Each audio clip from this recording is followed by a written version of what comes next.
तक over subscription जा सकता है। अब आते हैं लिस्टिंग गेन की बात पे। According to growth calculation and demand, मेरे हिसाब से यहां पर, नमस्ते, जय हिंद, काफी टाइम बाद एक और आईपीओ आया है। अब क्वेश्चन मार्क ये बन रहा है कि क्या ये आईपीओ अच्छा है या नहीं है, लगाना है नहीं है। बहुत ही छोटी सी कंपनी है, तो क्या इसके अंदर मैं मल्टीपल लॉट्स लगा सकता हूं, और लगा सकता हूं तो क्या गेन होगा, क्या फ्लैट खुलेगा, लिस्टिंग गेन्स के लिए अप्लाई करूं या लॉन्ग टर्म के लिए भी अच्छा प्रूव हो सकता है।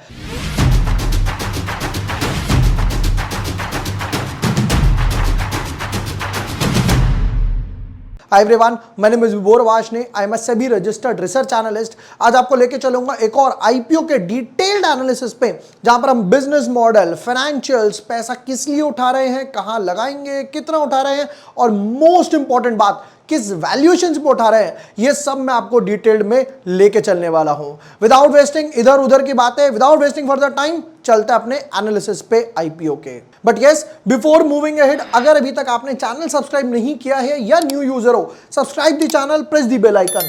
यहां पर हम लोग स्ट्रैटेजीज वगैरह भी डालते हैं, जैसे कि हम लोगों ने एक दिन पहले, 2 दिन पहले यहां पर इंट्राडे के ऊपर पूरा एक कोर्स डाला था और सब कुछ डिटेल में डिस्कस किया था। टॉप 5 स्टॉक्स डाले थे जून मंथ के लिए प्रॉपर एनालिसिस के साथ। ये दोनों वीडियो भी देखना मत भूलना। IQ lightning limited. अब आईक्यू लाइटनिंग लिमिटेड का आईपीओ आया है। 6-7 साल पुरानी कंपनी है, तो एक मौका यह बन रहा है कि यार सिर्फ 6-7 साल पुरानी कंपनी है, अर्ली स्टेजेस में एक बारी को सोचता हूं कि इन्वेस्ट कर देता हूं। दूसरा मौका यह बोलता है कि यार अभी अभी छोटी छोटी कंपनी है, बड़ा सा एक करियर नहीं बना, बड़ा सा ग्रोथ प्रोस्पेक्टिव नहीं है, इन्वेस्ट करूं या नहीं करूं, सारा का सारा आज इस वीडियो में मिलने वाला है। चलो देखिए जरा कंपनी के बारे में। एलईडी लाइटिंग में है, रेफ्रिजरेशन लाइट्स में है, एबीएस पाइपिंग, और फिर यहां पर आ गया फैन रेगुलेटर और स्विचेस वगैरह में भी है। और इनफैक्ट यहां पर ODM stand for original design manufacturing, मतलब कि ये डिजाइन मैन्युफैक्चर करती हैं और आगे सप्लाई कर देती हैं जिस भी अपने कस्टमर वगैरह को, और यहां पर वो अपना टैग वगैरह लगाकर बेच देता है। बाय द वे, फिलिप्स इसके एक कस्टमर है। फिलिप्स की लाइट्स वगैरह हम सबको पता है कितनी चलती हैं, वो इसके एक कस्टमर है। अब आते हैं आईपीओ वगैरह पर, और एक एक लाइन को डिटेल्ड में समझाऊंगा, रीड करेंगे साथ साथ आप और मैं, और फिर इसके वैल्यूएशन, बिजनेस मॉडल और फिर रेटिंग्स वगैरह पे एंड में जाके देखते हैं कि लगाना है या नहीं, और लगाना है तो कितने लॉट, और सबसे बड़ी बात कितने लिस्टिंग गेन के लिए। शुरू करते हैं। इनकॉर्पोरेटेड 2016, यानी कि सिर्फ 7 साल पुरानी कंपनी है। IQ lightning limited is an Indian manufacturer of LED light emitting diode, यानी कि लाइटिंग सॉल्यूशंस वगैरह करती है। ओवर 7 ईयर, जो भी हम डिस्कस कर रहे थे। The entity focused on providing sustainability and low energy LED products. ठीक है, यानी कि सारा जो बिजनेस है वो एलईडी के आसपास ही मेजरली घूम रहा है। अब किस किस चीज में है categorised as LED lightning, refrigeration lights, ABS, और उसके बाद ABS piping and other product, जो अभी हम ऑलरेडी इनकी वेबसाइट्स वगैरह पर, जो हम लोगों ने 4 प्रोडक्ट्स देखे इनकी वेबसाइट पर, एग्जैक्टली सेम यहां पर लिखा हुआ है। ठीक है, अब आते हैं नेक्स्ट पार्ट पे, जो भी हम ओडीएम की बात कर रहे थे। The company is primarily an ODM, original design manufacturer. The design, develop, manufacture and supply products to its customer. There on the customer further distribute the products under their own branch. मतलब suppose करते हैं कि मैंने यहां पर एक example लेते हैं, ये पेन बनाया, इसकी डिजाइन करी, मैन्युफैक्चर करा, और किसी भी XYZ कंपनी को बेच दिया। अब XYZ कंपनी का उस पर राइट है, अब मैंने अपने राइट्स भी ट्रांसफर कर दिए। XYZ कंपनी क्या करेगी, अपना ब्रांड लिखेगी, अपना नाम लिखेगी, टैग लगाकर उसको बेच देगी। ठीक है, alongside they also work with the customers to develop, manufacture and supply product and design by their customers. मतलब कस्टमर जो खुद प्रोडक्ट्स वगैरह बनाते हैं, ये उसमें भी हेल्प करती है। तो बिजनेस मॉडल की बात करिए तो डेफिनेटली एलईडी जो चल रहा है, ये आगे आने वाले टाइम में तो ग्रोथ देगा ही देगा। 7 साल पुरानी कंपनी है, छोटी कंपनी है। देखते हैं कि अब किसके फाइनेंशियल्स क्या बोलते हैं, मेरे लिए वो इंपॉर्टेंट है। बट उससे पहले काम करते हैं, कुछ यूजुअली डेट्स देख लेते हैं, थोड़ा सा पॉपअप कर लेते हैं। चलो 6 तारीख से 8 तारीख तक आईपीओ खुलने वाला है। फेस वैल्यू 10 रुपए है। ये मेरे लिए मोस्ट इंपॉर्टेंट बात रहता है कि फेस वैल्यू इसकी क्या है। आते हैं 270 से लेकर 285 पर शेयर। जो लोग नए हैं, फर्स्ट टाइम आईपीओ लगाने वाले हैं, उनके लिए एक चीज, हमेशा आईपीओ अपर बैंड पे लगाना है, यानी कि 285 रुपीज पर शेयर के बिड पे मैं लगाने वाला हूं। 52 शेयर्स एक लॉट में रहने वाले हैं। टोटल साइज ऑफ इशू कितना है? 607 करोड़। 607 करोड़ के आसपास ये एक यहां पर उठा रहे हैं, जिसमें से, अब ये इंपॉर्टेंट बात समझना, जिसमें से 350 करोड़ तो फ्रेश इशू है, एफआई फ्रेश इशू, और बाकी जो बचा समवॉट राउंड ऑफ में 250 और 7 करोड़ के आसपास 257 करोड़, राइट, 257 करोड़ जो बचता है वो यहां पर आता है ओएफएस। अब ये है क्या, पहले ये समझते हैं। फ्रेश इशू मतलब कंपनी नए शेयर इशू करेगी, नॉलेज पर्पस से समझना। फ्रेश इशू मतलब कंपनी नए शेयर इशू करेगी और ये पैसा जाएगा कंपनी के अकाउंट में, इक्विटी कैपिटल में, रिजर्व्स में। ये पैसा कंपनी के पास जाएगा जो कंपनी यूज करेगी जिस भी ऑब्जेक्टिव से उठा रही है। बट दूसरा जो यहां पर ओएफएस दिया हुआ है बाकी बैलेंस का, यानी कि कोई प्रमोटर या एग्जिस्टिंग शेयर होल्डर्स जो भी अपने शेयर बेच रहे हैं, वो पैसा उनके पास जाएगा, कंपनी के पास नहीं जाएगा। इसका रेशियो की बात करें तो यानी कि यहां पर ये हो गया ऑलमोस्ट 57-60% के आसपास, और ये हो गया 43% के आसपास। इसमें से इतना यहां जाएगा और इतना यहां जाने वाला है। Fair enough. फिर उसके बाद आते हैं next, share holding pre issue. पहले इनके पास थे 1, 10, 100,000, 10,000, लाख, 10 लाख करोड़, 6.5 करोड़ इक्विटी शेयर थे कंपनी के पास। दोनों बोर्सेस पे, एनएससी बीएससी पे लिस्टेड होने वाली है। उससे पहले एक इंपॉर्टेंट डेट भी देखनी पड़ेगी कि इंपॉर्टेंट डेट्स इनकी क्या क्या निकल कर आ रही हैं। Let's have a quick look. चलो ध्यान से देखना। ओपनिंग डेट 6 जून यानी कि कल। क्लोजिंग डेट 8 जून। 3 दिन तक आईपीओ ओपन रहने वाला है। अलॉटमेंट 13 जून के आसपास आएगा। कितने लोगों को कितना अलॉटमेंट मिला। इनिशियल ऑफ रिफंड्स 14 जून तक रिफंड्स आ जाएगा या अनब्लॉकिंग ऑफ फंड्स हो जाएगा। 15 जून तक शेयर आएंगे और 16 जून है जो यहां पर डेट है, 16 जून, 16/6। और कट ऑफ टाइम यानी कि 5 बजे तक यूपीआई से पैसा लगा सकते हो। 5 बजे के बाद 8 जून को पैसा नहीं लगेगा। आप कितना भी ट्राई कर लो, कट ऑफ टाइम यहां पर दे दिया। ठीक है, अब आ जाता है नेक्स्ट पार्ट पे। एक लॉट में कितना पैसा लगने वाला है? 14,820। 14,820 एक लगेगा। 52 शेयर्स का एक लॉट है, उसके मल्टीपल में ही काम होगा। नेक्स्ट इंपॉर्टेंट इन्फो, क्यूआईबी को ज्यादा से ज्यादा, नॉट कम से कम, ज्यादा से ज्यादा 50% मिलने वाला है। नॉट लेस देन, इस 15% से कम नहीं मिलेगा एचएनआई को, और नॉट लेस देन 35%। यानी कि रिटेल का पोर्शन यहां पर थोड़ा सा ज्यादा है। रिटेल का पोर्शन ज्यादा होता है ना, जिसकी वजह से क्या होता है, रिटेल वाले ज्यादा घुसते हैं, जिसकी वजह से अलॉटमेंट के चांसेस थोड़े से कम हो जाते हैं। चलो नेक्स्ट पार्ट पर आते हैं।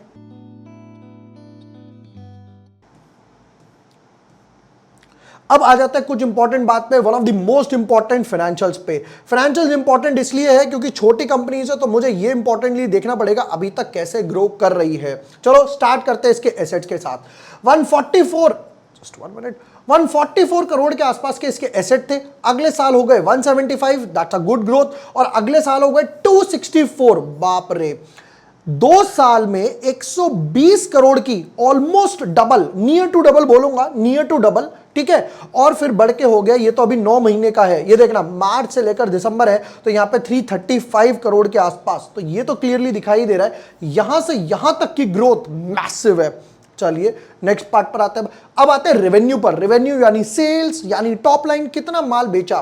तो पहले 221 करोड़ का बेचा, जो कि थोड़ा सा ड्रॉप हुआ यहां पर 214 करोड़। अब उसका रीजन है कोविड। फिर नेक्स्ट पर आते हैं, फिर यह आ गया 334 करोड़। यहां पर दिखाई दे रहा है कि ऑलमोस्ट 50% के आसपास ग्रोथ है। बाप रे, 50% ग्रोथ हो गई सेल्स के अंदर। फिर अब वापस से करंट की बात करें तो यहां पर कंपनी के पास 332 करोड़ की सेल है। अब आप कहोगे ये तो इससे कम है, कहां ग्रोथ है, बट ये थी 9 महीने की, राइट। ये जो सेल है ये है 12 महीने की, ये है 9 महीने की। तो अगर मैं इक्विवेलेंट भी बनाऊं तो ये कम से कम 420-430 करोड़ तक इजीली पहुंच सकती है। तब भी मुझे दिखाई दे रहा है ग्रोथ है। पैट, बेचने के बाद कंपनी के पास बचता कितना है वो भी देख लेते हैं। तो ये बचा 21 करोड़, यानी कि ऑलमोस्ट एंड ऑलमोस्ट 10% के मार्जिन है। फिर यहां पर मार्जिन बढ़ गए, मार्जिन काफी अच्छे इंप्रूव करे, 28 करोड़। पैट में भी देखो तो यहां पर ऑलमोस्ट 33% की ग्रोथ दिखाई दी। फिर वापस से देखो तो 2 साल में तो प्रॉफिट डबल हुआ, मार्जिन भी बढ़े। इस मार्जिन के हिसाब से यहां पर था 10% मार्जिन, यहां पर होना चाहिए था 10, बट ये मुझे क्लियरली दिखाई दे रहा है आराम से 15% के आसपास का मार्जिन है। 50 करोड़ के आसपास का प्रॉफिट हो गया। Next, just 1 minute, blue colour से ही चलते हैं, ठीक है। नेक्स्ट पार्ट पर आते हैं। अब वापस से 51 करोड़, अब वापस से ये 9 महीने का है। 9 महीने में 51 करोड़ कमाए हैं, डिवाइडेड बाय 3, हर क्वार्टर में ऑन एन एवरेज 17 करोड़। तो यहां पर फिर भी मैं 64-65 सीआर के आसपास का प्रॉफिट एक्सपेक्ट कर सकता हूं। नेक्स्ट पे आते हैं, नेटवर्थ के बाद नेट बोरोइंग। ये एक इंपॉर्टेंट पार्ट है, ये एक इंपॉर्टेंट पार्ट है नेट बोरोइंग का। पहले थे यहां पर 40 करोड़ का, फिर वापस हो गया 70 करोड़, 106, 136। तो ये जो लोन बोलो, आउटस्टैंडिंग, टोटल बोरोइंग्स बढ़ रहा है, ये डेफिनेटली थोड़ा सा प्रॉब्लमैटिक हो सकता है। बट क्योंकि जब आप नए काम में आते हो, 7 साल पुरानी कंपनी है, तो डेफिनेटली आपको ग्रोथ के लिए यहां पर लोन की जरूरत पड़ती है। जैसे जैसे आप ग्रो करते हो, आपको दिख रहा है कि आप खुद की मशीनरी आ गई, प्लांट्स खुद के आ गए, पेटेंट्स वगैरह आ गए, तो आप कहोगे कि यार चलो एक काम करो, अब जो लोन लिया था उसको सेट ऑफ कर देते हैं, उसको वापस से पे ऑफ करना शुरू करते हैं। फाइनेंशियल्स की बात करूं तो फाइनेंशियल्स लुक्स अमेजिंग, कंपनी ने मार्जिन इंप्रूव करे हैं, ग्रोथ हो रही है, क्लियरली दिखाई दे रहा है कि पता है यहां पर अगर मैं बोलूं अभी इतनी छोटी सी कंपनी है, धीरे धीरे चलना स्टार्ट हुई है, आगे आने वाले 5-7 साल में कुछ एक बड़ी सी कंपनी बन सकती है। चलो नेक्स्ट पार्ट पर आते हैं, की परफॉर्मेंस इंडिकेटर पे। तो ये हो गया कंपनी का ROE 36, ROCE 26 की वैल्यूज पर चल रहा है। डेट इक्विटी ये थोड़ा सा प्रॉब्लमैटिक है, जो भी हम लोगों ने ऑलरेडी डिस्कस कर लिया। EPS 7.9, क्योंकि प्रॉफिट ग्रो कर रहा है हर साल पे, तो EPS में भी एक अच्छी खासी ग्रोथ है। अब इंपॉर्टेंट क्वेश्चन यह आता है, हमने देखा कि 350 करोड़ तो कंपनी के पास जा रहे हैं, 250 करोड़ के आसपास जा रहे हैं प्रमोटर या एग्जिस्टिंग शेयर होल्डर्स के पास। क्वेश्चन मेरा यह है कि क्या पर्पस है आपका पैसा लेने का, मेरे को तो वो डिस्कस करना है। पहला important, repayment of prepayment in full और part of certain borrowings availed by the company. यानी कि कंपनी ने जो अभी हम लोगों ने देखा बोरोइंग्स ली हुई हैं, जो मैं एग्जैक्ट वर्ड यूज कर रहा था, ये एक प्रॉब्लम है, वो वहां पर कम करने वाले हैं। नेक्स्ट, इन्वेस्टमेंट इन होली ओन्ड सब्सिडरी, कंपनी एक और सब्सिडरी डालेगी, एक और कंपनी खोलेगी, IKO solutions private limited, for setting up a new facility eight Noida. Noida में एक और नई फैसिलिटी खोलेंगे, तो डेफिनेटली जब वो खोलेंगे तो सेल्स बढ़ेगी यानी कि प्रॉफिट बढ़ेगा और शेयर होल्डर्स खुश। अब आते हैं लास्ट फाइनल पार्टिंग वर्ड्स पे कि अभी तक मुझे IPO कैसा लगा। मैं IPO को 8 आउट ऑफ 10 रेटिंग देने वाला हूं, थोड़े से मार्क्स कटे क्योंकि नई कंपनी है, नंबर 1। नंबर 2, बोरोइंग थोड़ी सी बड़ी थी, बट हां जब आप नया काम करते हो तो बोरोइंग्स की डेफिनेटली आवश्यकता पड़ती है, जरूरत पड़ती है। अब प्राइस बैंड की बात करें, यहां पर अगर जो हम लोगों ने प्राइस बैंड देखा था 270 से लेकर 285 तक, ये आ गया। 270 से लेकर 285 पर मैं डेफिनेटली अप्लाई करने वाला हूं। मल्टीपल अकाउंट से, मतलब मम्मी के, पापा के, भाई के मल्टीपल डीमैट अकाउंट से मैं डेफिनेटली इसको अप्लाई करने वाला हूं। मुझे दिखाई दे रहा है यहां पर ग्रोथ है, सेल्स बढ़ रही है, बड़े बड़े कंज्यूमर्स बोलूं जैसे फिलिप्स, वो इसके कस्टमर है, और ये LED का बिजनेस अभी आगे चलता ही रहेगा। सस्टेनेबल ग्रोथ है क्योंकि यहां पावर कम लगती है LED में as compare to traditional bulb वगैरह। तो ये मैं यहां पर डेफिनेटली अप्लाई करने वाला हूं, मल्टीपल डीमैट अकाउंट से बोलूं एक लॉट, ताकि मेरी विनिंग प्रोबेबिलिटी बढ़ जाए। अब आते हैं लिस्टिंग गेन की बात पर।